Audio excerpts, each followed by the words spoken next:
triplex villas at Kollur, APR Projects.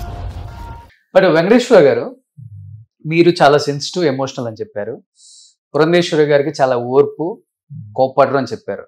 ఈ ఈ ఈ మూడు క్వాలిటీస్ ఉన్న వాళ్ళకి ఏంటంటే ఏదన్నా వచ్చినా కుటుంబంలో ఎవరైనా మనతో మాట్లాడకపోయినా, లేకపోతే కోప్పడ్డా, లేకపోతే దూరంగా ఉంచాలని ట్రై చేసినా కానీ తీసుకోలేము, తొందరగా డైజెస్ట్ అవ్వదు.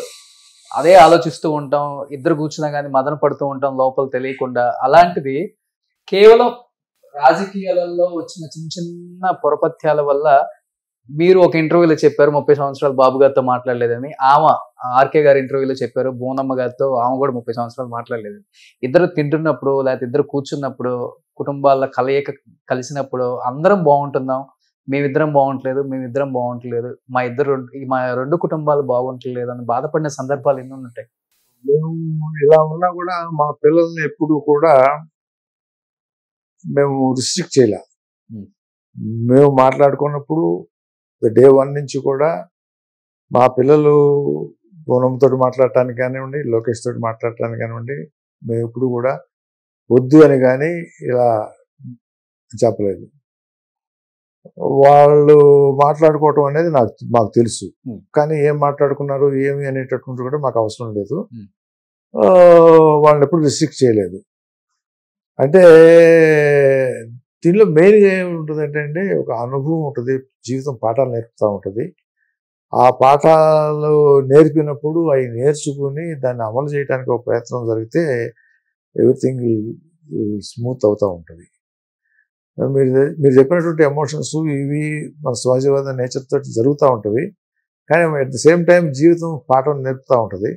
ఆ పాఠాలు నేర్చుకున్నాం కాబట్టి ఇవన్నీ పెద్ద సమస్యలుగా మేము భావించడానికి అవకాశం లేదని నేను అనుకుంటాను. ఇవాళ ఉన్నటువంటి అట్మాస్ఫియరు రేపు ఉంటుంది అనేటటువంటిది పర్మనెంట్ కాదు అనేటటువంటిది ఒక జీవిత పాఠం.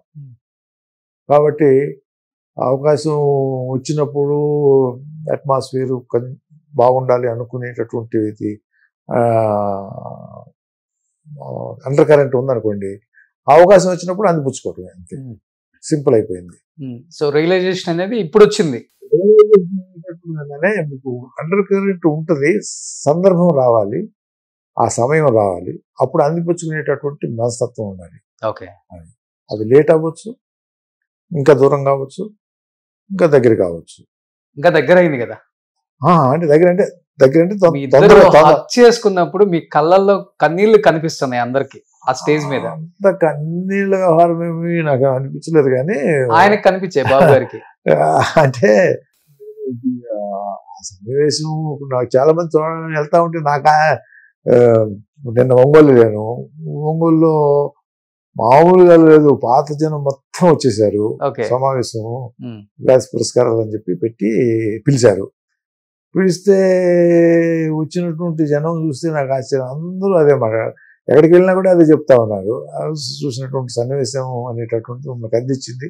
స్టేజ్ మీద మాకు ఏడుపు వచ్చింది సార్ అని కూడా చెప్పారు.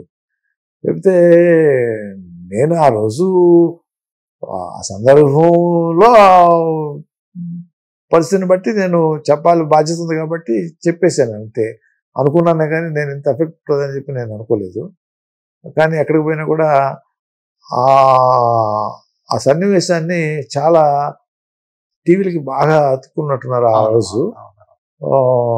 పెద్దవాళ్ళు చిన్నవాళ్ళు అందరూ కూడా చూశారు. వర్కర్స్ దగ్గర నుంచి లేకపోతే చిన్న రైతు దగ్గర కుటుంబాల దగ్గర నుంచి మొత్తం చూశారు. వాళ్ళకి ఏదో నచ్చింది దాంట్లో. అప్పుడు నేను అనలైజ్ చేయడం మొదలుపెట్టాను. ఏం నచ్చింది అంటే యాటిట్యూడ్ ఒకటి నచ్చింది అనేటటువంటిది అర్థమైంది. జీవితంలో వాళ్ళకి ఎన్నో సమస్యలు ఉంటాయి, ఏదో వ్యవహారాలు ఉంటాయి. దాని సమస్యని సున్నితంగా దాన్ని మనం ఓవర్కమ్ అవటానికి ఇది కదా ఒక ప్రక్రియ అనేటటువంటి ఫీల్ అయ్యారు అని అనిపించింది. ఓహో, ఆ రకంగా ప్రతి వాళ్ళని కదిలించింది ఇది అని చాలా సంతోషం ఏర్పడి అప్పుడు నేను థింక్ చేయడం మొదలుపెట్టాను. ఒక రకంగా చెప్పాలంటే మీరు ఎక్కడో ఆలోచిస్తున్నారు కానీ బాబు గారు ఇమీడియట్ గా మిమ్మల్ని పట్టుకొని లాగి అలా హగ్ చేసుకున్నారు. అంటే ఆయనకి ఎప్పుడెప్పుడా ఒక్కసారి నేను వెంకటేశ్వర నచ్చింది, ఆయనకి అందుకోవాలి, నచ్చింది. నేను అంతకుముందు నేను అదే చెప్తా ఉన్నా, 2-3 సార్లు అంతకుముందు కలిసాం మేము. ఆయన్ని కలిసినప్పుడు నేను మాట్లాడుతున్నట్టు ఉంటుంది. ఆ రోజు పుట్టింది కాదు ఆయనకి, అది ఇంపార్టెంట్. ఆయనకి ఏంటంటే అంతకుముందు నేను 2-3 సందర్భాల్లో ఆయనతో మాట్లాడాను. 2-3 సందర్భాలే. ఏది ఈ సంవత్సరంలో కలిసామన్న తర్వాత, ఇది మా తోడలుడి ఇంట్లో ఒక ఫంక్షన్లో కలిసాం మొదట. తర్వాత 2 సార్లు నా దగ్గరికి నేను హాస్పిటల్లో ఉన్నప్పుడు ఒకసారి వచ్చాడు. నేను ఆయన జైల్లో వచ్చిన తర్వాత నేను ఒకసారి ఇంటికి వెళ్ళాను. మూడోసారి మన పుస్తకం ఆహ్వానానికి ఈ 3 సార్లే నేను కూర్చొని మాట్లాడుకోకపోయినా రాకపోకలు ఉంటాయి. ఈ 3 సార్లే మాట్లాడింది నేను. అంటే రాకపోకలు అంటే పెద్దగా రాకపోకలు అవసరం లేదు. ఇక ఏదో అదేమో వాళ్ళ ఇంట్లో ఫంక్షను, మా తోడలి ఇంట్లో. తర్వాత వచ్చింది నేను హాస్పిటల్లో ఉంటే ఆయన రెసిప్రొకేట్ చేశాడు. ఆ తర్వాత నేను ఆయన జైల్లో నుంచి వచ్చిన తర్వాత నేను ఇంటికి వెళ్ళాను. ఈ 3 సందర్భాలను కూడా గంట కూర్చోవటం అనేటటువంటి జరిగింది. ఆ జరిగినప్పుడు బాడీ లాంగ్వేజ్ ఒకటి ఉంటుంది. మనస్సు మనం స్వచ్ఛతగా ఉన్నామా లేకపోతే మనం ఆర్టిఫిషియల్గా ఉన్నామా అనేటటువంటిది మనసు గ్రహిస్తూ ఉంటుంది. ఏదో కలిసాము, లేకపోతే టీవీకో లేకపోతే బయట ప్రపంచానికో చెప్పడానికో మాట్లాడుకున్నాము అనేటటువంటిది ఉంటుంది. ఇవన్నీ బేరీజ్ వేసుకుని ఫైనల్గా ఆ రోజు స్టేజ్ మీద నేను ఎక్స్ప్రెస్ చేసిన దానికి నేను మామూలుగా అనుకున్నానే కానీ ఆయనకి అవన్నీ ఉండి ఉంటాయి లోపల. రీకలెక్ట్ చేసుకుంటాడు. చేసుకుని దాన్ని హీ వాంటెడ్ టు ఎక్స్ప్రెస్ అనుకుంటాను. అది జనాలకి ఎంత చక్కగా మెసేజ్ వెళ్ళింది అనేది నాకు తర్వాత అర్థమైంది నాకు. సో తోడలుగా పక్కన పెడితే వ్యక్తిగతంగా ఎలాంటి స్వభావం అయింది? అంటే ఒక లీడర్ గా అవన్నీ నేను ఒక మాటలో ఇప్పుడు ఆయన్ని స్కాన్ చేయడానికో లేకపోతే నేను చెప్పాల్సినట్టు అవసరం. ఆయనకుండే మంచి క్వాలిటీస్ ఆయనకుంటవి, ఆయనకుండేటటువంటి వీక్నెస్లు ఆయనకుంటవి, మాకుండేటటువంటి వీక్నెస్లు మాకుండే స్వభావాలు ఉంటవి. అవి ఎవరి వాళ్ళకి బాగుండొచ్చు. ఎమోషనల్ ఆయన కూడా కొంచెం సెన్సిటివ్ టైప్. నేనంటే చెప్తాను, ఆయనకుండేటటువంటి స్వభావాలు ఆయనకు ఉండొచ్చు, నాకుండే స్వభావాలు నాకు ఉండొచ్చు. వాటిని విశ్లేషించేటటువంటి ఇంటర్వ్యూ కాకూడదు అనేది నాకు కోరిక. ఓకే.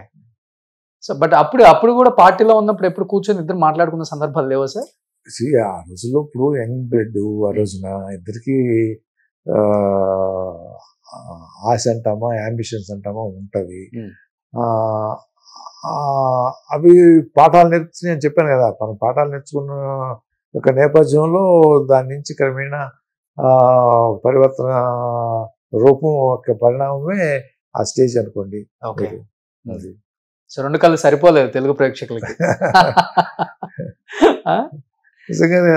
నిజంగా ఆశ్చర్యపోతా ఉన్నాను. అంత మూవ్ చేసిందా మీటింగ్ అయిన తర్వాత. అంటే మీటింగ్ అంటే ఆ కార్యక్రమం అయిన తర్వాత నేను ఎక్కడికి వెళ్ళినా కూడా అంత ఎమోషనల్గా పబ్లిక్ వచ్చి కలవటం చెప్పటము. నిన్న శ్రీనివాసరావు గారి అబ్బాయి ప్రభాకర్ కలిశాడు. ఆ రోజు చూశాను. శ్రీనివాసరావు గారికి ఈ కుటుంబానికి కానివ్వండి లేకపోతే పార్టీకి కానీ సంబంధం లేదు కదా. కమ్యూనిటీ వైజ్ కానీ ఇంకో రకంగా కానీ చెప్పాల్సిన అవసరం లేదు.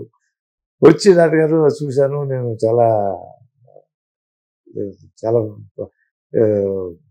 అంటే ఎక్స్ప్రెస్ చేశాడు తనే ఆయన.